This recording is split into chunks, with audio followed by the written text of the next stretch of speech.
Hi, so this is Christine Baker, and I'm going to show you how to put together the X block for the X and O row on my Amour wall hanging that I'm making for Quilt Social. So in the directions, I've already told you how to make all these sections. So I'm going to show you now how they go together. So there's 9 sections because it's a 9-patch block. So these ones are the corners. So we're going to put one up here. I'm going to turn this one so it points that way. Move these guys out of the way. And then this one will go here, and this one will go here. These ones are the middle of each row.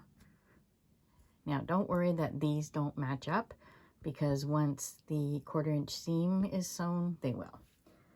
So this one goes this way, and then these two go in here.